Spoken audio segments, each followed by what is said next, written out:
This is Jordan Poyer, safety for the Buffalo Bills, and you are now listening to Cover One Buffalo Podcast. Let's go. Good evening and welcome to the Cover One Buffalo Podcast. You are joining your regular host, Greg Tompsett, along with our special guest, Marcel Louis-Jacques of ESPN. Marcel, how we doing? Doing excellent, man. Kind of coming at the tail end of now new normal in our practice routine, our weekly routine. It just really feels like, regular season's actually almost here. It's amazing after like a never-ending offseason, it feels like.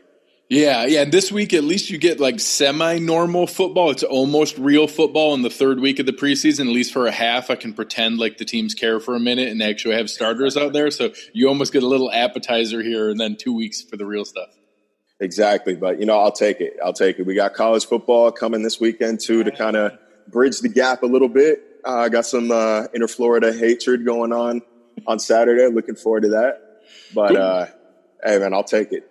Yeah, no, football's finally back. And before we jump into all the fun, just a quick reminder for everybody listening, check us out at cover1.net. A lot of great things going on. You got video breakdowns coming out from Eric. We had an awesome one where Eric and Nate Geary jumped on and went through all of the first two drives from Josh Allen and each of his throws. It really sparked a lot of interest and great discussion. Great coverage from Rob Quinn, articles from Fernando. You got Aaron and I still rambling about the team on the podcast. So come out there wherever you find us, on the app, on the website, in the premium Slack channel. We have a lot of awesome members in here listening tonight and being able to kind of chime in with us and let us know, what you guys want to see us talk about, what you guys want to see Eric break down in the videos, what you want to see Rob and Fernando cover. But wherever you're listening to us, give us a rating or review. It helps a lot to be able to let other people know, let your Bills fan friends know about the podcast, know about the show, know about the app. And be able to kind of check that out. Marcel, you work for a little company that not many people have heard of. But, give that little entity a little bit of pub. What's going on over at ESPN? I was about to say, you kidding me, man? That's everybody's favorite punching bag. That's I mean, obviously do work for ESPN. It's been an absolute blessing. Wrote a story about Ed Oliver earlier this week about just kind of the quiet confidence that he's providing in his rookie training camp. It's not a lot of rah-rah. It's not a lot of bravado, but it's a guy who's, I guess, confident and kind of sure in himself and what he brings to the football field. And, didn't take the bait. You saw him in Cam. It's hard to even call that an episode. It was really just Cam being Cam. That's normal behavior for Cam Newton. But Oliver didn't chirp back. He just kind of stayed himself. And I think that's important, as, his life obviously is changing so dramatically. But we've got a lot of, we call them the 32 for 32 stuff coming out. We got, best superstitions from each team. We got bold predictions coming out.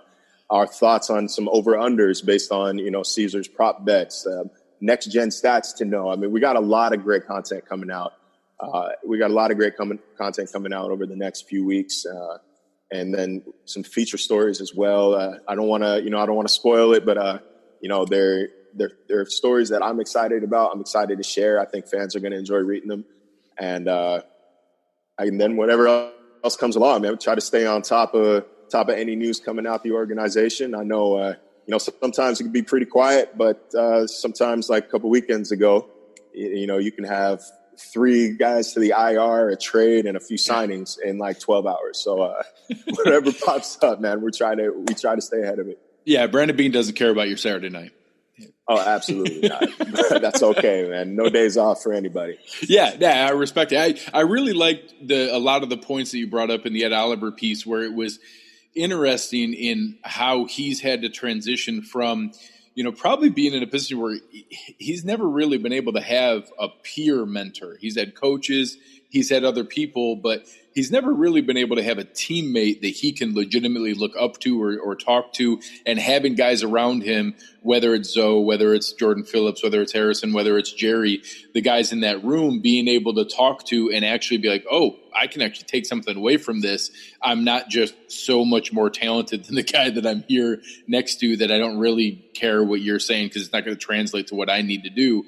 And hearing that not impact his confidence and the way that he carries himself, but still seeming to be open to that. And I know that Leslie Frazier made some comments on that, and a couple other people had commented on maybe him all of a sudden becoming a little more willing, seeing the value in some of that feedback and discussion, and that, that was really encouraging to see so early.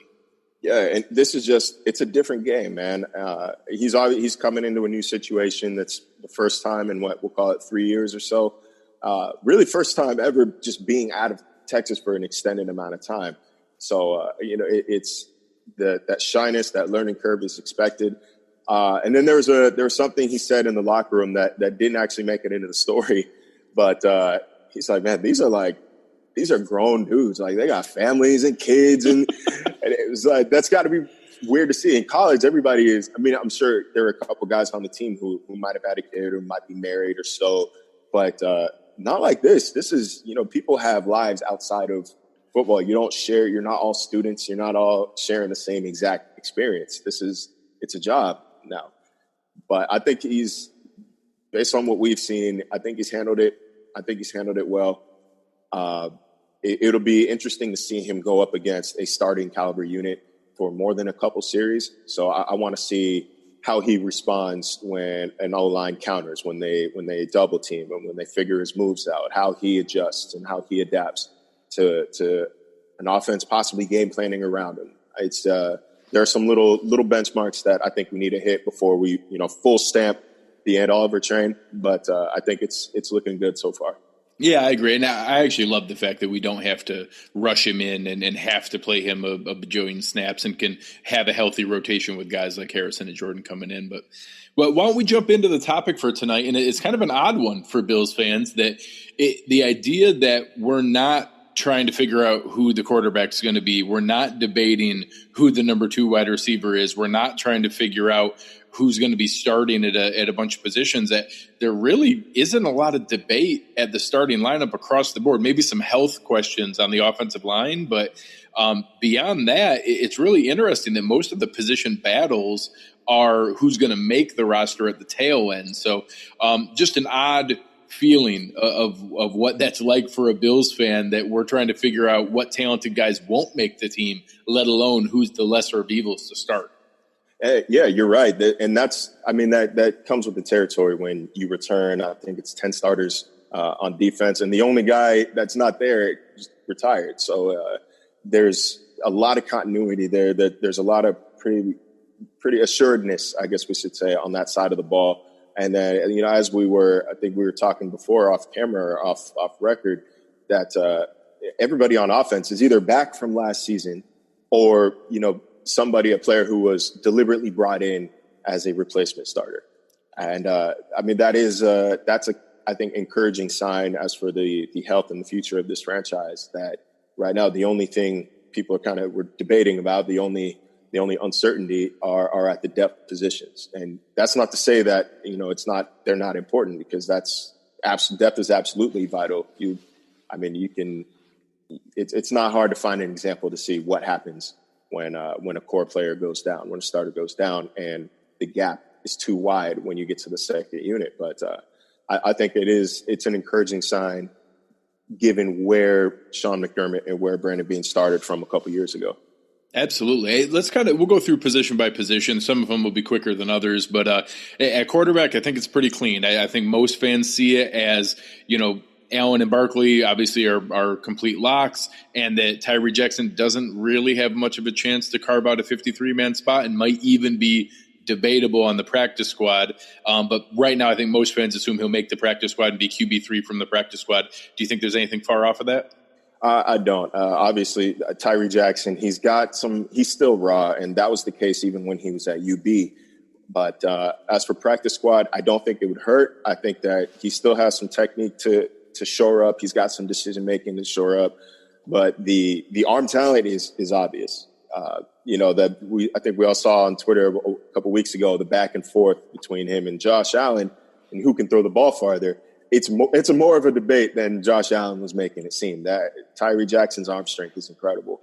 His mobility is incredible. I think the red zone package possibilities for him, once he earns some respect as a passer, I think are limitless, but he's not ready yet. So, I think quarterbacks, Barkley's obviously not starting. That was the second most laughable thing I saw on Twitter the other day, but it's pretty set. Yeah, just stay off of Reddit and Facebook. You'll be fine. You'll be fine.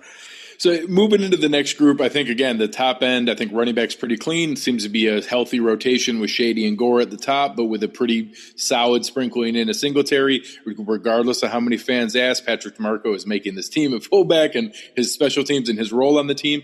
But then it comes down to that final spot. You have what I think most fans think is a debate between TJ Yeldon's running back potential with a little bit of special teams, Sonoris Perry's special teams ability with a little bit of running back, and then obviously the great story of Christian Wade that I think everyone assumes, most informed fans assume, is going to be practice squad or the exemption. What do you think on Yeldon versus Perry, and is there any path where Wade could actually make a role on the actual roster? Yeah, I think Sonoris Perry's his experience on special teams, his expertise in special teams, I think that gives him the edge over TJ Yeldon, because Yeldon, just like I think Marcus Murphy to an extent, their skill set's just a little bit redundant with some of the guys ahead of him.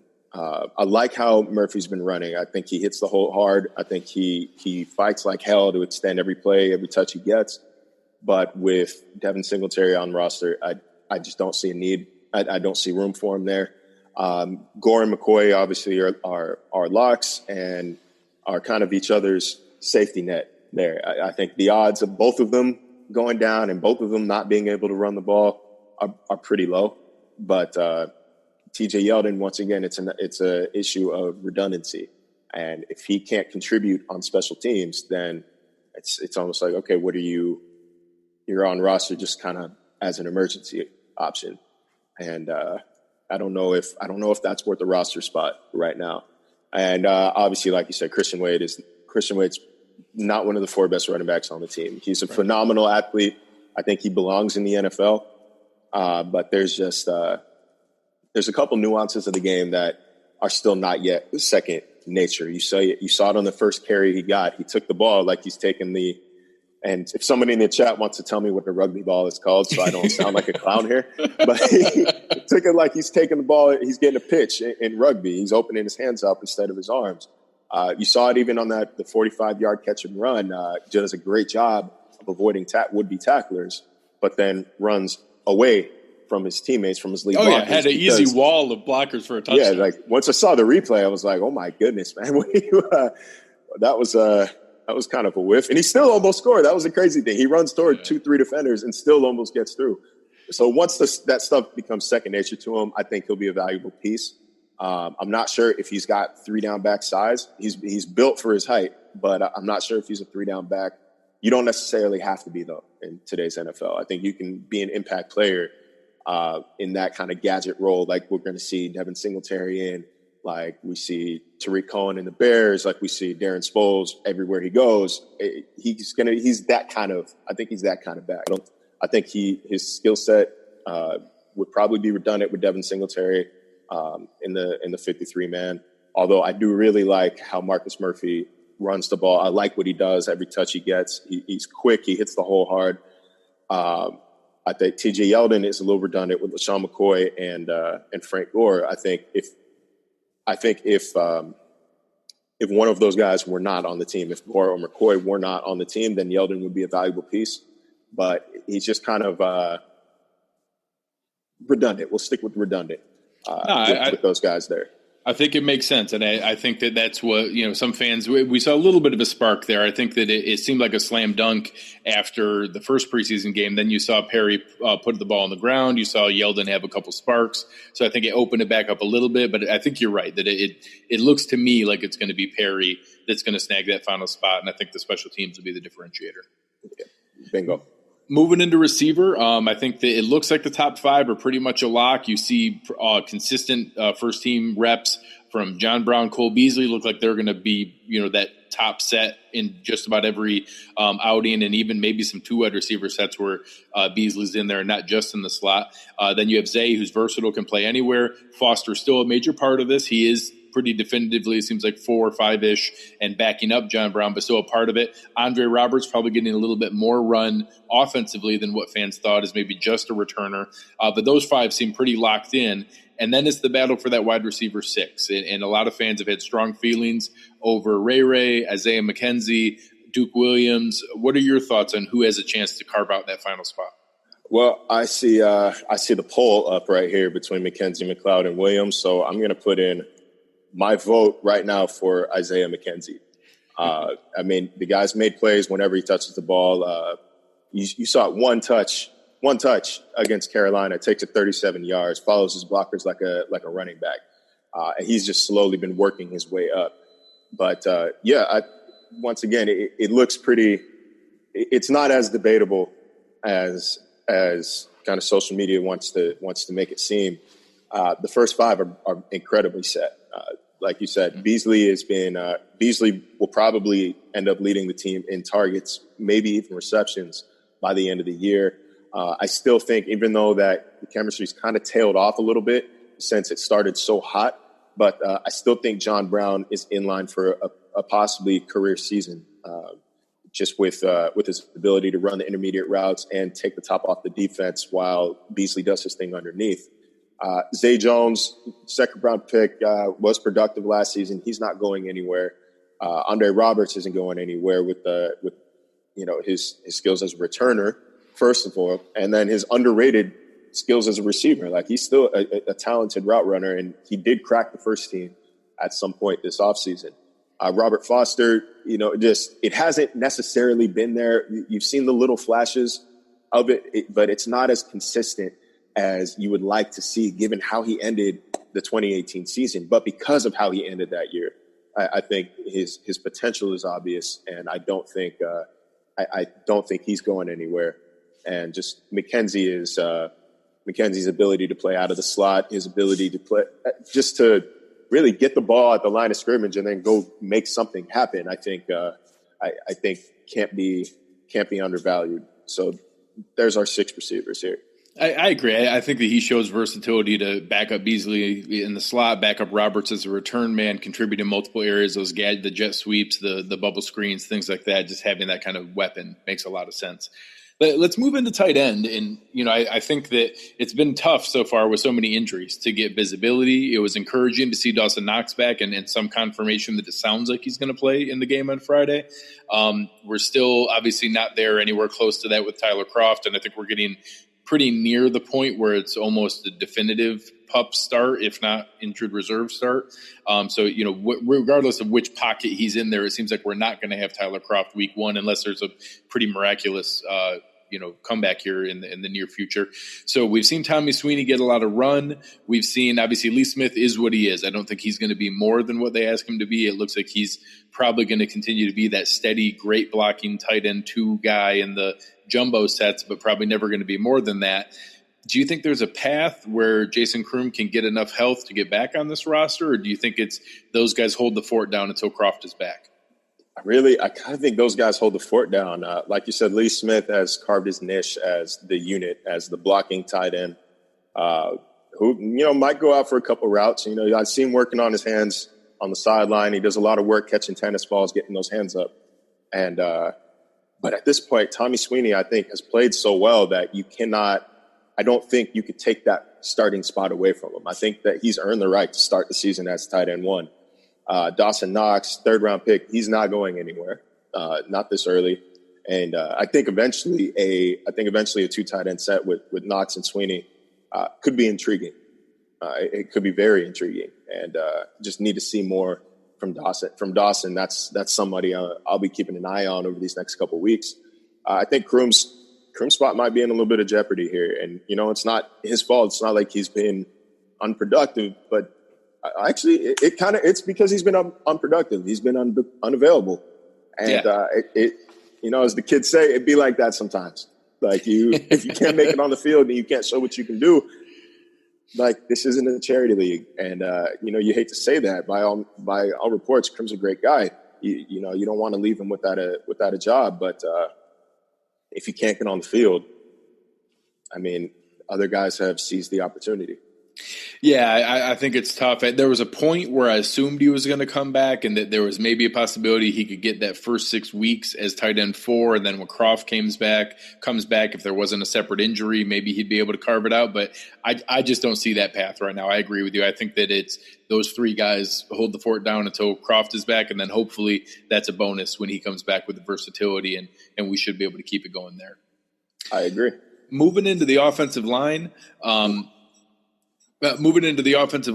hoping that there's obviously some good reports we've seen on the availability from Mitch Morse. It looks like he's progressing well, and in that final stage, it seems like he's all the way to the point where it's going to the independent neurologist to get the clearance. But he was doing football activity for multiple consecutive days in a full uniform, full go. So that's obviously encouraging. We don't know exactly how that's going to play out, but it seems like he's trending towards playing week 1 if everything continues on this path. Everybody else, Dawkins and Spain seem to be locked in every single rep on the left side. If Morris isn't there, it seemed like Feliciano was that guy. So then it's interesting. I'm assuming that it's going to be Morris at center, Ford at right guard, and Secchi at right tackle. Do you think there's a path where they use Secchi as just a very valuable, expensive swing tackle, and then let Feliciano and Long compete at right guard? Or do you think it's going to be Feliciano and Long at the interior primary backup and Ford at guard and Secchi at tackle? I'd expect that. I think Long and Feliciano offered just a lot of value rotating in at guard and center if need be. Like you said, Morse, I think he's just one little step away. He's in stage 5 of concussion protocol by definition. I don't think the team's allowed to technically comment on that, but and he's not allowed to talk until he's out of protocol either. But I think that's promising. Dawkins on the left side, like we said before, he's a guy who needs to have a good year this season. He's in line for a decent amount of money if he does. I think Cody Ford is, I think, better suited at right guard, but that position flexibility will allow him to maybe take a rest while Feliciano or Long rotate in at right guard, and then spell Secchi at right tackle when need be. He's looked pretty solid at either position. Like I said, I think he's a better guard, but it is clear that he's one of the team's best 5 offensive linemen, and beyond that, I think it's still kind of up in the air who exactly that swing tackle is going to be. Later and Waddle going to IR really hurt, and they've been kind of seeing who's stepping up so far, and that is something to watch in this third game. It's something to watch in the preseason closer against the Vikings. I know it's hard. It's everybody's favorite joke. It's hard to pay attention during that 4th preseason game, but watch those tackles because, one of those guys is trying to earn themselves a job. Yeah, I kicked around an idea that I don't think it's maybe likely. And now with the play of Ryan Bates, maybe he carves himself out as that 9th guy. I think that Wyatt Teller is the 8th best lineman and deserves to be on the roster, but he's also the guard where you have Long and Feliciano who can play all of them. It sure seems like Ryan Bates is starting to carve that out. I haven't seen much step forward from DeAndre Wesley or Jaron Jones or Connor McDermott, anyone really differentiating themselves. And I kind of kicked around the idea with players like that, or maybe without injury, Garrett McGinn, how you're talking about Tyree Jackson being quarterback 3 from the practice squad. And is it crazy that you could have maybe as many as 3, your Ike Bucker and Garrett McGinn, DeAndre Wesley, Jaron Jones types, all on the practice squad. In game, from a Band-Aid standpoint, it's not ideal, but a guy gets hurt and we lose Ty Secchi in the 3rd quarter. Cody Ford kicks out to right tackle for the rest of the game. You bring in Longer Feliciano. You finish out the game as is. And then during the week, you can bring a guy up from the practice squad in the same way you would if, God forbid, Josh Allen got hurt and you needed Barkley to play, and you would bring in the guy. And I even kind of joked about it. In an emergency, I kind of think Lee Smith could play tackle for a couple reps if he had to. So I don't know. It's probably crazy to think like that. I hate the idea of losing a Mo Alexander or a Captain Munnerlyn or a valuable NFL caliber player because, I guess we have to keep a Garrett McGinn because you need to have a guy who can do that. And I just hate that idea to lose a better caliber player when you probably have a Band-Aid in game like Cody Ford. So that's probably a little too out there to really functionally execute on. But I was just trying to kick around an idea if they don't come across someone, or again, maybe Bates continues to step forward and makes it that everybody feels comfortable. He could be the ninth guy because he can play all 5 spots across the board and it's worth having him. But if not, I just was trying to find a path. Is that crazy to not have a guy on the game day roster, but on the practice squad that you could call up during the week? No, I don't think it's crazy. And I think there's a reason why Ryan Bates, you trade for a guy like Ryan Bates instead of signing somebody or parting ways with guys like Nico Siragusa. I think that he's a real candidate with that position flexibility. And it's going to be a popular term, I think, this year. I think he's a real candidate to be that final OL on the team. It's not crazy to have a guy or a couple guys that you can pluck off the practice squad in an emergency. But I wouldn't be don't feel so self-conscious about that, man. I think it was a pretty good plan. I think it was well thought out. Yeah, I'm curious. I'm curious to see how that shakes out, and that plays into this next spot as we get into the defensive line. Obviously, defensive tackle is rock solid. You have Ed Oliver, you have Star Latule, you have Harrison Phillips, you have Jordan Phillips. I like Kyle Pecco. I wish him well. I hope he finds himself a spot. I think he seems like a NFL caliber type player. I've seen flashes from other guys, but those 4 seem like a rock solid lock.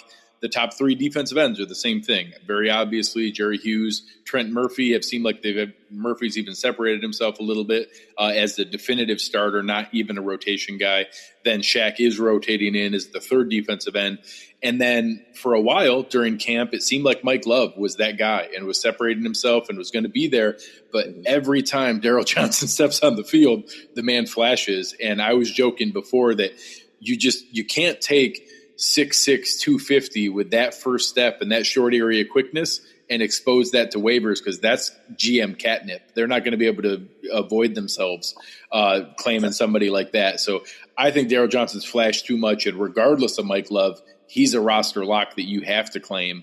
And then it really comes down to, can you afford to keep a 5th defensive end who probably has earned it in the Sean McDermott, off-season workout plan definition of earning it, but maybe doesn't contribute on special teams as much as an extra linebacker or a corner or safety does? And what are your thoughts on Daryl Johnson and Mike Love, and maybe anything I missed on the defensive line, and whether there's a feasibility to keep a 9th defensive line? Yeah, I think Daryl Johnson is starting to play himself into roster lock territory. And, like you said, he slipped through the cracks once by getting to that 7th round. I do not think he is going to slip by anybody again. Like you said, he's got the physical tools. He can make plays on the ball from the line of scrimmage. He's quick enough to burst through the line and get to the quarterback. It's kind of hard to outrun him. He's a lot more athletic than you would expect for a guy that size. But I think, if it is between those two, if they're having to choose between Mike Love and Daryl Johnson, I think that I think it's Daryl Johnson at this point. Mike Love, he did have a strong start to camp, but like you said, the physical tools, the production when it counts, that's making Johnson and Love, 2 guys that you really got to keep an eye on in these last 2 games. And once again, even the 4th one, you got to watch it. If you're this interested in the depth, and you should be, because this is arguably the one of the bigger issues that could be plaguing the Bills this year. Watch that 4th preseason game. But like you said, I agree at defensive tackle. I think those guys are pretty set, and I think it's a pretty strong rotation with Oliver, Phillips, the other Phillips, and Starr. That's a very strong interior defensive line in both applying pressure to the quarterback and stuff in the run. And I think that, Jerry Hughes, he's in line for a strong season. I think that's what this defensive coaching staff expects. I think it's what the front office expects. And, that's what the front office expects. And it's really hinging on whether those guys in the interior can, like I said, apply that pressure and kind of clear some lanes for these guys on the outside. Yeah, and I think it's really going to pay dividends. We're going to get into the back seven here in a minute, but having 8 guys who are genuinely NFL caliber can all contribute. Plus the position versatility. Shaq can go down into 3-tech and 3rd and long. You even have guys that like Zoe, who can move up there and get in that front 7. We saw some of those lineups where, you talk about a lineup where you're doing that 3-3 setup that they kind of did, where it was Jerry, Oliver, and Murphy, and then Zoe, Milano, and Edmonds, and you have all 6 guys up on the line of scrimmage running a nickel behind them, and you don't know which 4 out of the 6 are coming, and all 6 of them are athletic enough to drop into a hook zone or into a flat. That's a scary setup to be able to have something like that coming at you. And I'm really excited to see that as we move forward here with this defense. Exactly. And especially when you've got the defensive backs behind them that the Bills possess. It is a multifaceted defense. It's a group of guys that, Leslie Frazier can really get creative with. And I think that should be exciting for fans to watch this year. So now let's move into what I think is maybe the toughest position here to predict, and that's linebacker. So the top 3 are obvious. You have, Tremaine Edmonds is your middle linebacker. Matt Milano is going to be there with him. The 2 of them are going to play 100% of the snaps in plenty of games. Zoe is that versatile piece. He's going to start at the strong side linebacker as needed. There's not that many plays nowadays, maybe 20-25% where you have that on there, but he can also play stand-up end. He could play 3-tech defensive tackle. He's still a stalwart on special teams, so he's still going to play his repertoire of snaps. Then behind them, you actually saw some plays here in the joint practices and in the preseason game last week where they were giving Corey Thompson run with the first team at linebacker, and Zoe rotating in at second unit middle linebacker. So Corey Thompson, I think, has kind of separated himself a little bit as the next guy, where that was always Julian Stanford. So that gave me a little question there. But once you get past that, you have 5th-round pick Voshon Joseph. A 5th-round pick's normally a lock. You have Julian Stanford, who's a special team standout, and prior to Zoe getting some middle linebacker run, was the only guy who's taken any reps besides Edmonds at middle linebacker. Then you have, obviously, Maurice Alexander, brought in from a special teams maven and seemed to be kind of handpicked by Heath Farwell. And just there's so many guys kind of competing for those spots. And I just rattled off 7 without counting some of the guys who were, the undrafted free agents who were making a name for themselves. So what are your thoughts on, is there room for 7? Is it going to come down to Stanford versus Maurice Alexander? Is there a chance they try to sneak Voshon Joseph onto waivers and into the practice squad? What are your thoughts on how they're going to carve out the back end of that really deep linebacker core? Yeah, I think Voshon Joseph and Maurice Alexander's impact on special team, or potential impact on special teams, is a battle worth watching.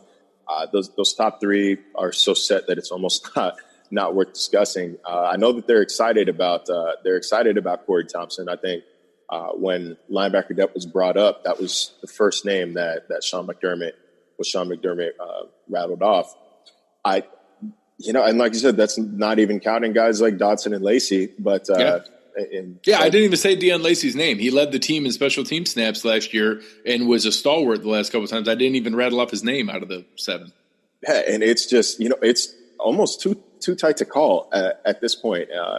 It's going to be, this is once again where that fourth preseason game, I know it's my favorite thing to go back to this tonight, but that's where that's going to come into play, where some of these guys are going to get more extended action to start making some plays. I think that it's more important than usual. It's a more important than usual contest because these battles are so tight. The battles for these jobs are so tight.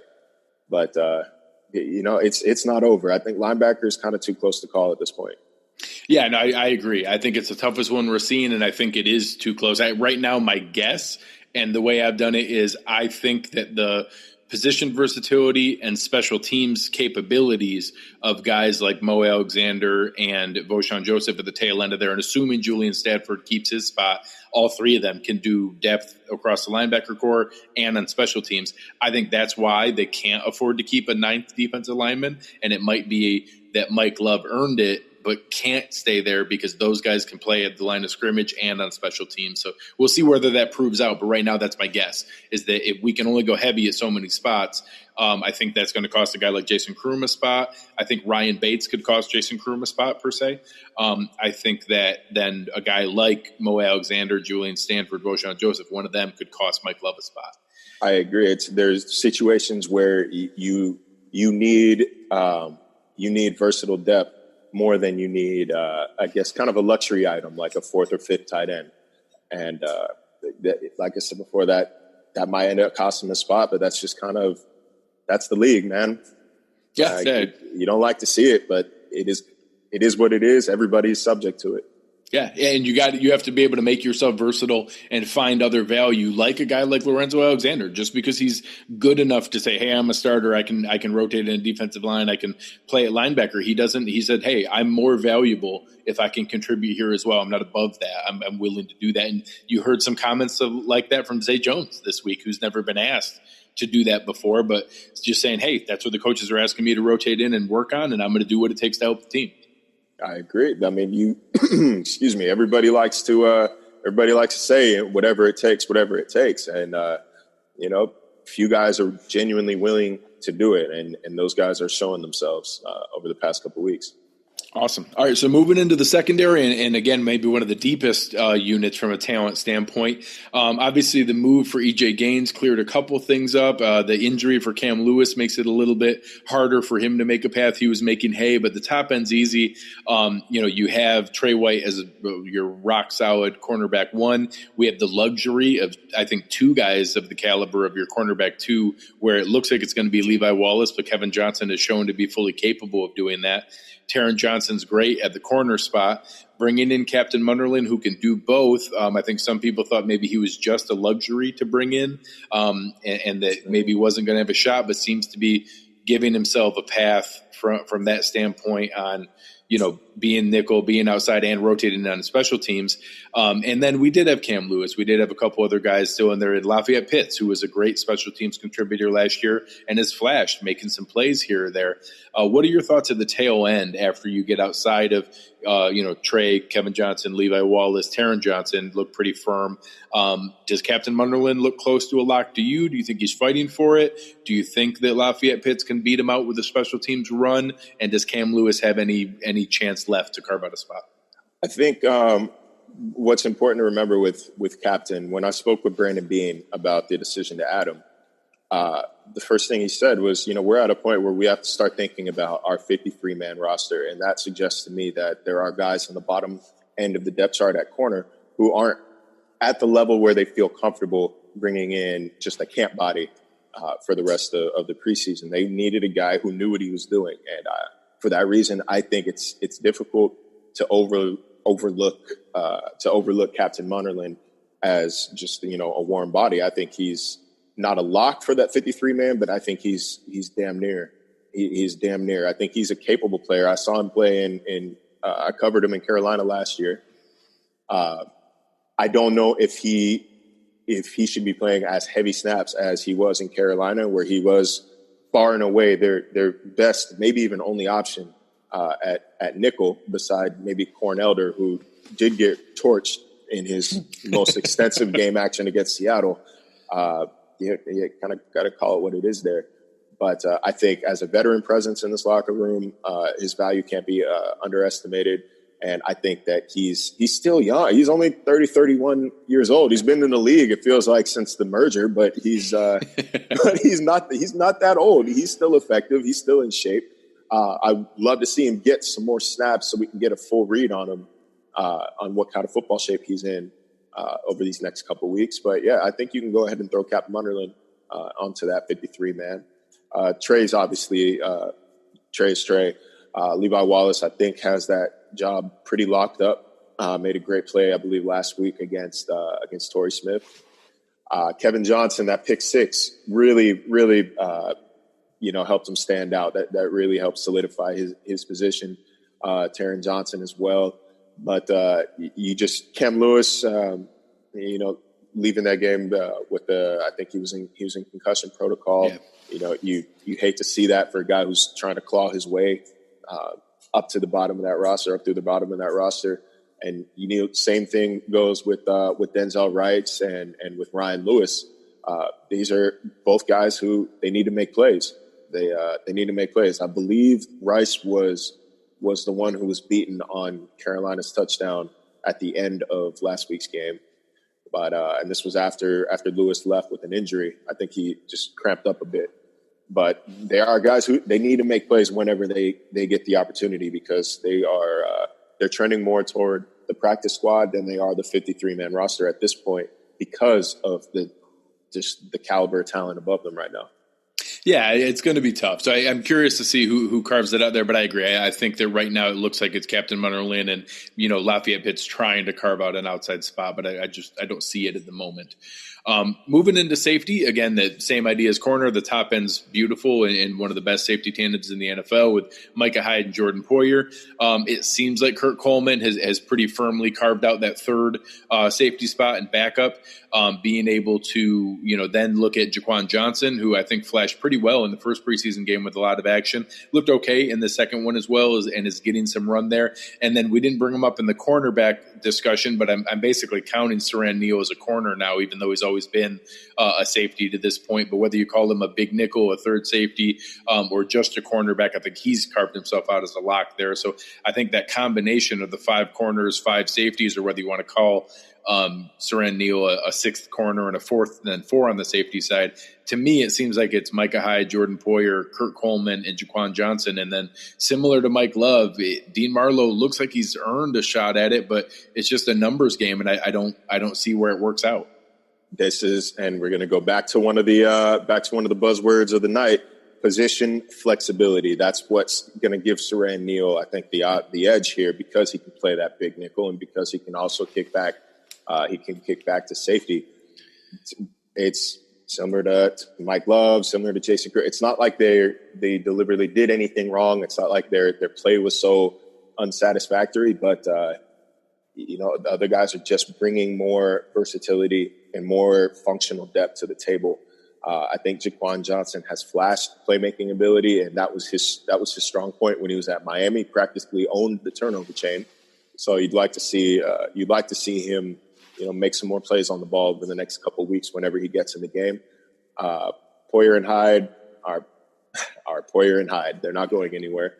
Kurt Coleman's right in that category with Captain Munnerlyn as a guy who's brought in because he knows the system and because he was arguably at his best when he was under Sean McDermott. So I think safety, that's pretty much a lock there.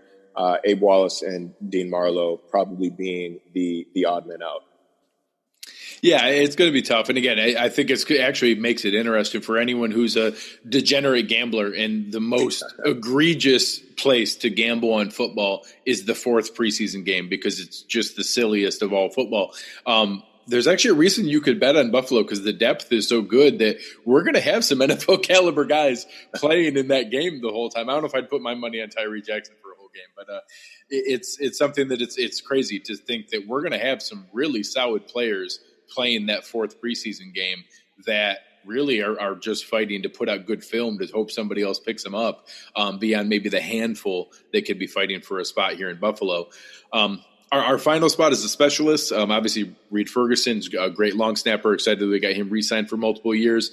I think some fans were a little freaked out by Stephen Hauschka. I'm not there yet. I think that Tim Graham wrote a nice piece saying that, through the entire spring and summer, he's missed like 4 kicks, but 2 of them happen to be in games, and everybody's freaked out about that. But he's probably like 146 out of 150, and said that, it's just you guys saw 2 out of the 4 that I missed, and I'm a little frustrated, but it's not a problem. So I'm going to give him the benefit of the doubt. Maybe 1 or 2 more misses, I might start to get a little queasy.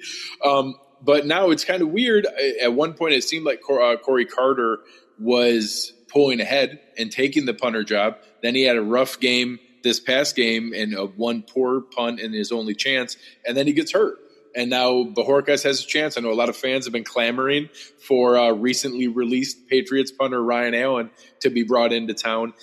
So, one, do you, anything different on Hauschka that we should be worried about? And then, do you think that Bajorquez could lock down the job here, or do you think it's actually beyond internet speculation that maybe they do bring in somebody off the street, and our punter may not be on the roster right now. No, I think Hauska is fine. Like you said, he's been excellent in training camp. You just so happened to see the kicks that he missed. Although I have just a small anecdote about that backup Chase McLaughlin, the game against the preseason opener against Indianapolis. I'm not sure who all caught it, but when the team went into the locker room for halftime, McLaughlin either just stayed on the field or ran immediately back out because he's still back there kicking when the like the Little League and the Pop Warner kids are out playing. It's like they're in the red zone and he's 10 yards behind, still launching balls through the upright. Like he is the gotta get every rep, man. You can't miss a rep. Guy's dedicated. I respect that. But Corey Bojorquez, who I can't tell if that's the real one in here or not, but Corey Bojorquez, if you are, man, what's up, Corey? But he's got a great opportunity this week since Corey Carter's not going to play. That's McDermott came out and said that yesterday. So Bojorquez has an opportunity to seize the job with more runs with the first team.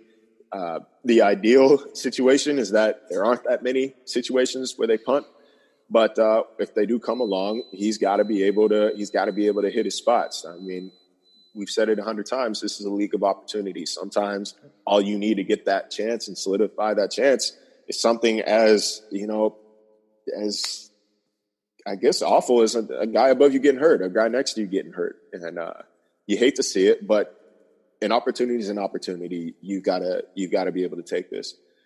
If not, then I would not be shocked if Ryan Allen gets a call or if we see him within the next week.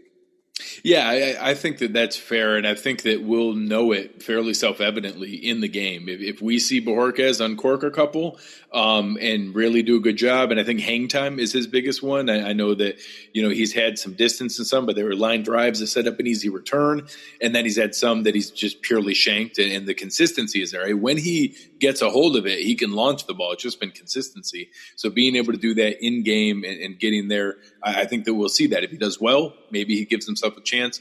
But I know there's plenty of fans, and this one included, that wouldn't mind them picking up the phone and bringing in Allen. I have a feeling that Allen is in a position where he's probably not looking to come in and compete with a job. He's probably looking for an offer of the job and a roster guarantee. So that's why we probably haven't seen him sign yet, is waiting to see what happens through this third preseason game. But I think with a guy like that, a veteran with that kind of experience and that playoff experience and amazing Super Bowl kicks that he showed last year, is the kind of guy that 2 weeks is probably enough. So if they saw a rough game tomorrow night, I think that's a guy you could call on Saturday, be able to bring in, spend 2 weeks with Hauska leading up to the game and still probably be okay. Heck, last year we didn't even get Bojorquez until cutdown day after waivers that he was brought on. So that would be a step forward from there. I think Bojorquez had 3 days of practice before the first game to be able to go in and get the mechanism down for the kicks. So that's the blessing and the curse of being a specialist, a kicker or a punter.